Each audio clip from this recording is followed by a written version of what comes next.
शुक्रिया। मंच पर बैठे हुए कीर्ति किसान यूनियन के वरिष्ठ साथी और अन्य सभी सम्मानित साथीगण और मंच के सामने बैठे हुए मेरी माताएं, बहनें, मेरे बुजुर्ग और नौजवान साथी, आप सभी को मेरा जय भीम, सत श्री अकाल, आदाब, नमस्कार।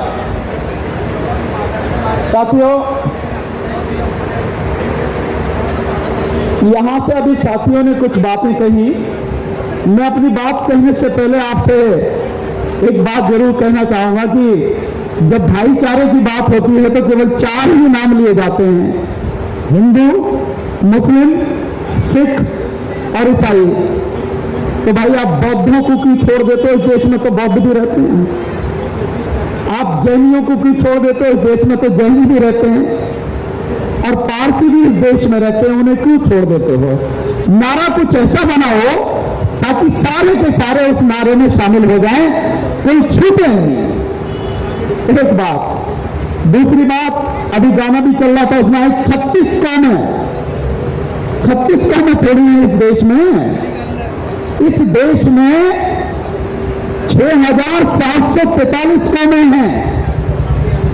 6,745। ये 36 कौमें करोगे तो बाकी तो रह जाएंगे, 6,700 तो रह जाएंगे, उससे ज्यादा रह जाएंगे।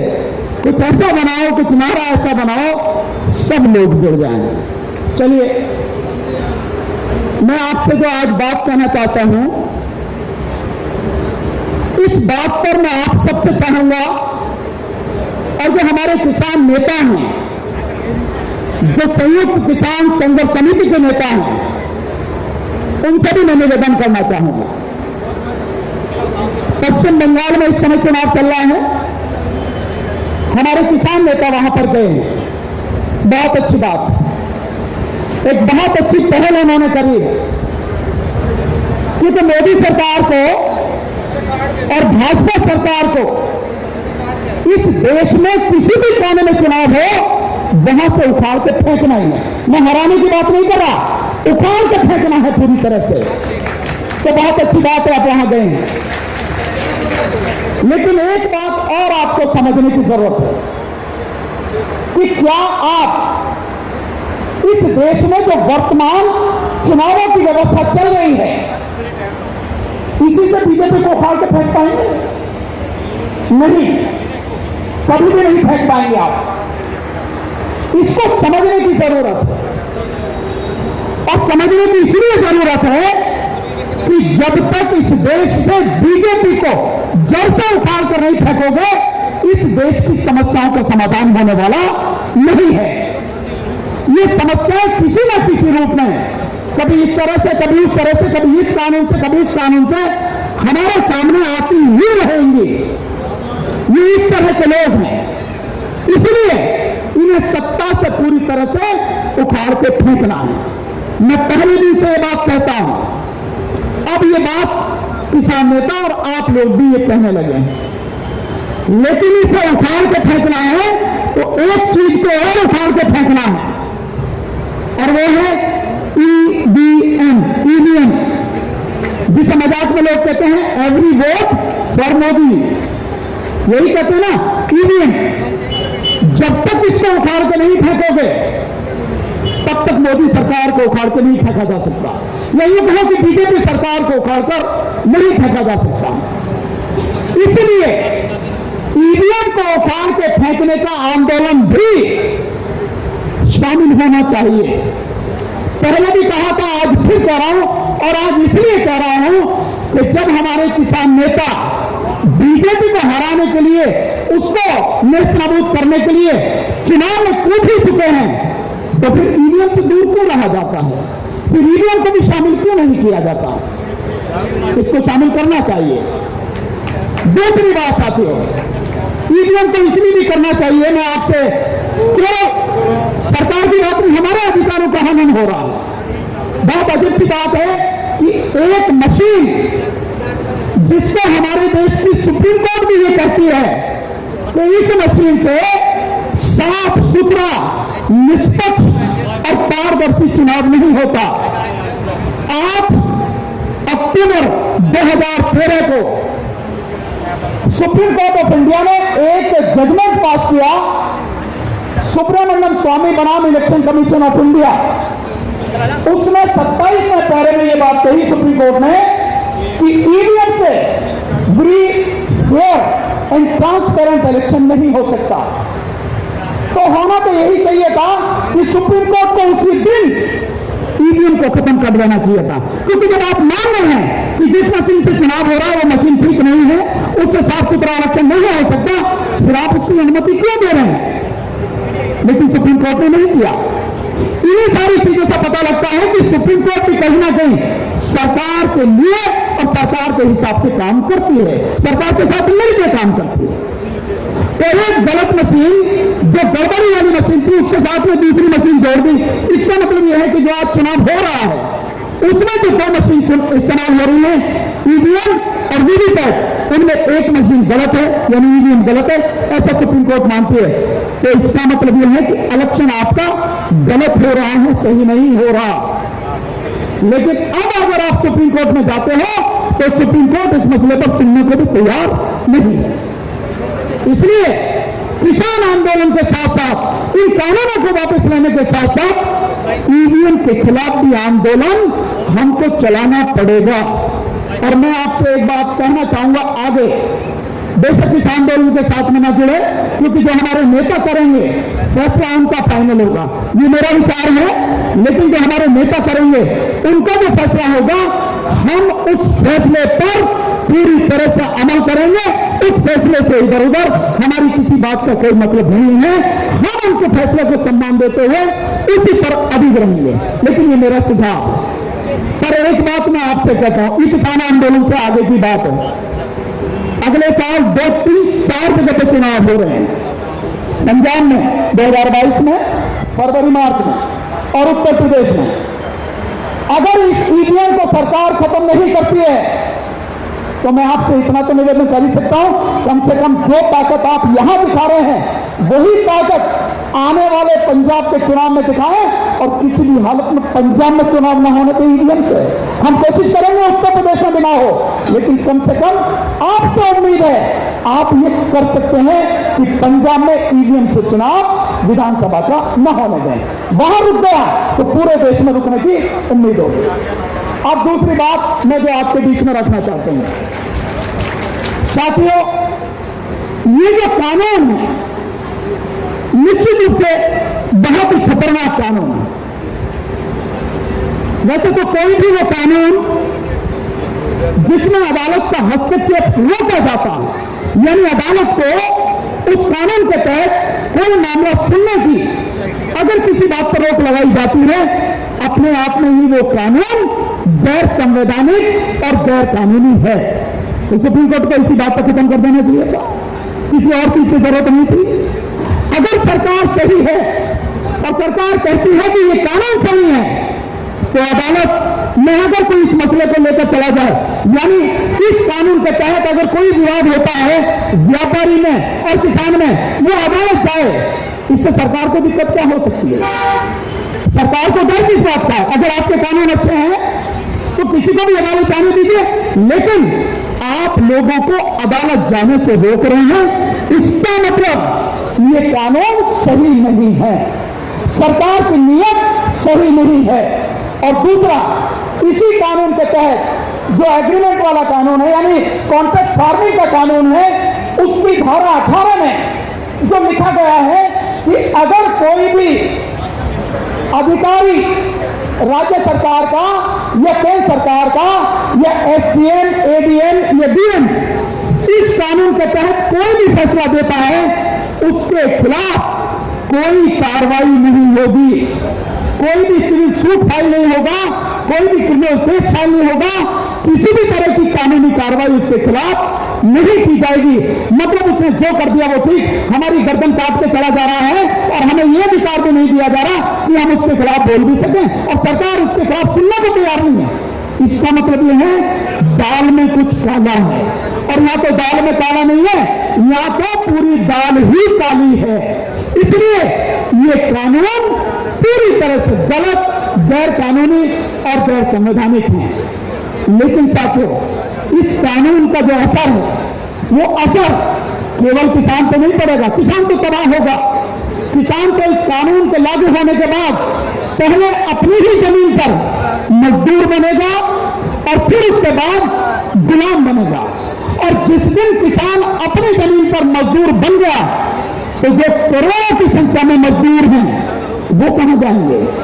इसका मतलब मजदूर खत्म होंगे। और जब मजदूर खत्म होंगे तो कितनी बड़ी संख्या मजदूरों की है, गरीबों की है, इसका अंदाजा आप लगा सकते हैं। क्योंकि सरकार ने 2013 में इस देश के गरीबों के लिए कानून बनाया कि उन्हें घर पे रोटी मिल सके, उन्हें खाना मिल सके, जिसको हम नेशनल फूड सिक्योरिटी एक्ट बोलते हैं।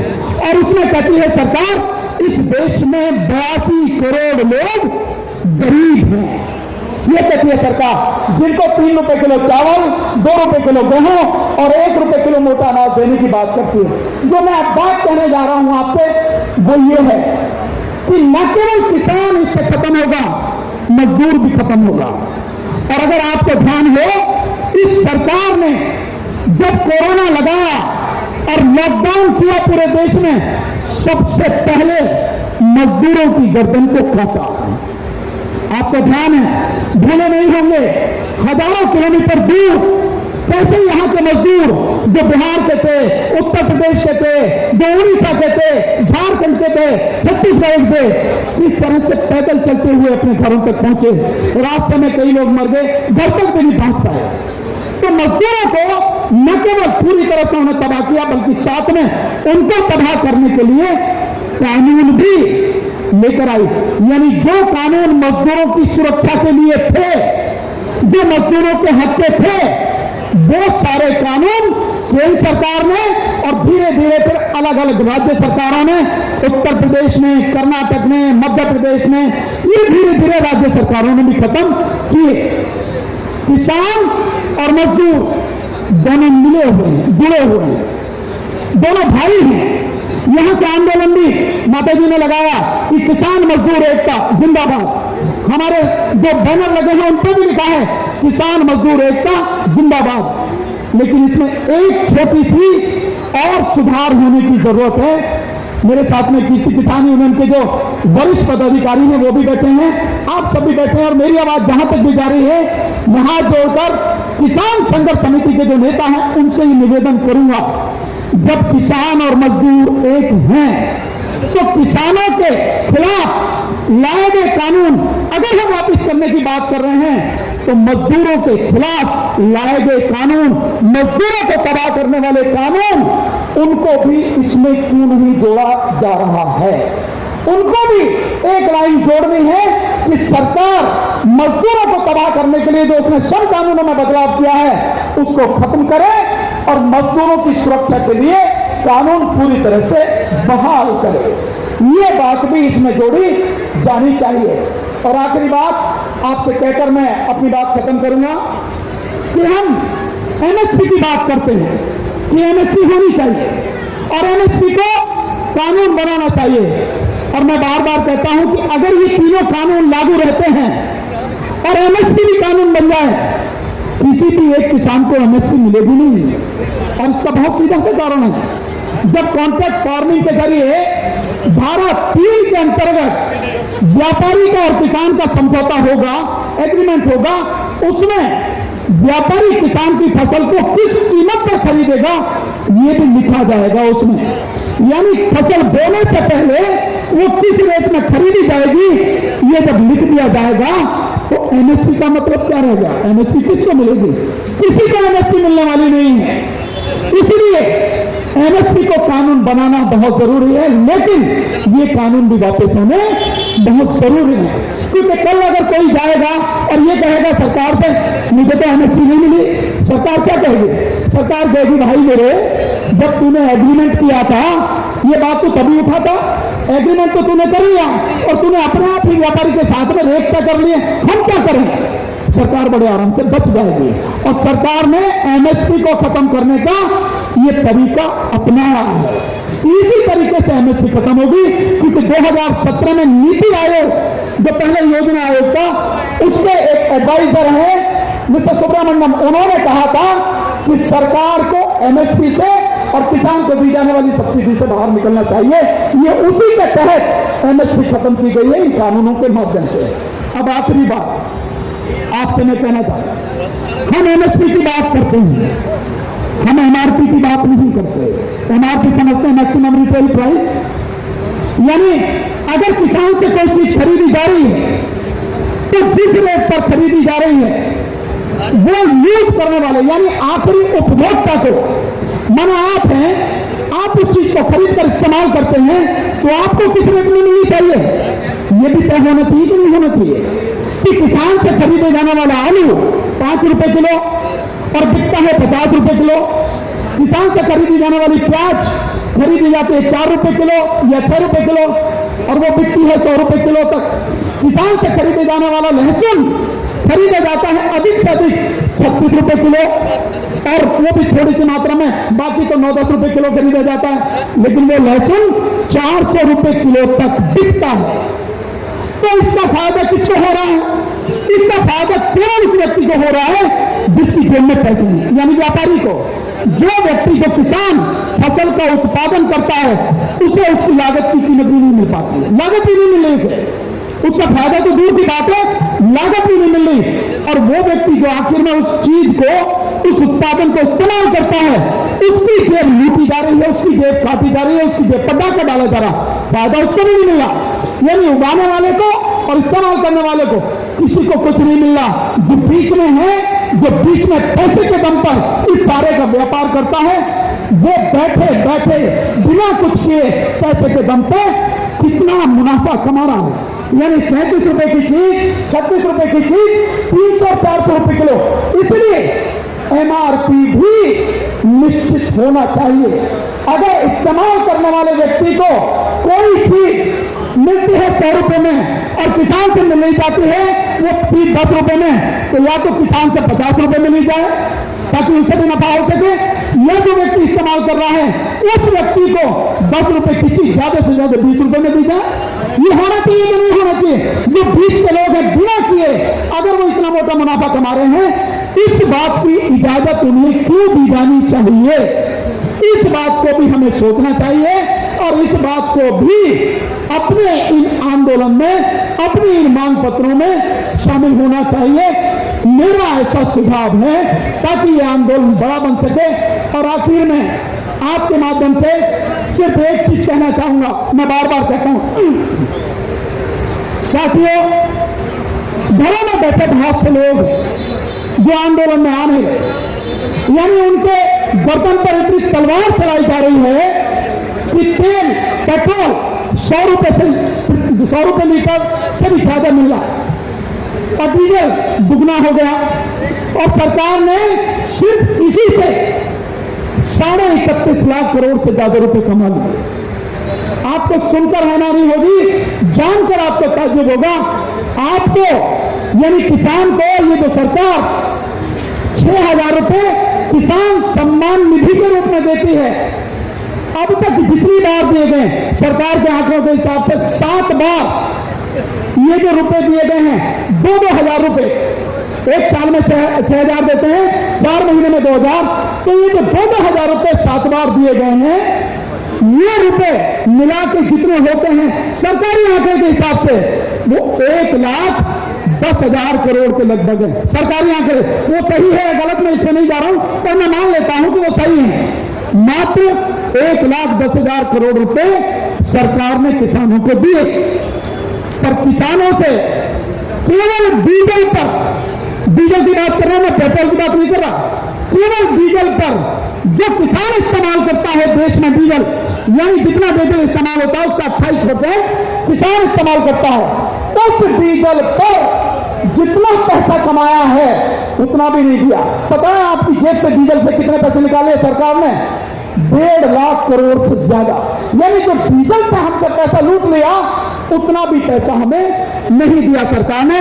यह है सरकार का ढंग और तरीका। लेकिन लोग घरों में बैठे हैं, महंगाई इतनी बढ़ रही है, फिर भी आने को तैयार नहीं है। मेरा उन लोगों से निवेदन है आपके माध्यम से, जरा सोचो, जरा शर्म करो। तुम लोग घरों में बैठे हो और ये सरकार तुम्हारी चुप्पी की वजह से देश के हर व्यक्ति की गर्दन काटी जाती है, काटी चली जा रही है। तुम्हें शर्म नहीं आती कि इस आंदोलन में यह शौक पर आकर लोगों का साथ दो और आंदोलन करो? तो मेरा आम लोगों से निवेदन है, इस आंदोलन का साथ दें। और जैसे कहा, अंबानी, अदानी और लाला रामदेव, इनके उत्पादनों का पूरा बहिष्कार हो। हमें इस बात को भूलना नहीं है। लगातार अपने दोस्तों को, अपने जो रिश्तेदार हैं, उन सबको, जानने वालों को कहते रहना है कि अंबानी, अदानी और लाला रामदेव के उत्पादनों का बहिष्कार करें, लगातार बहिष्कार। जैसे जैसे उनकी दुकानों पर ताला लगेगा, वैसे वैसे सरकार हमारी बात को मानने के लिए मजबूर होगी। बहुत बहुत शुक्रिया, आपने समय दिया, मेरी बात ध्यान से सुनी, आपका बहुत बहुत धन्यवाद। बोलो सोनिहाल। वाहेगुरु जी का खालसा, वाहेगुरु जी की फतेह।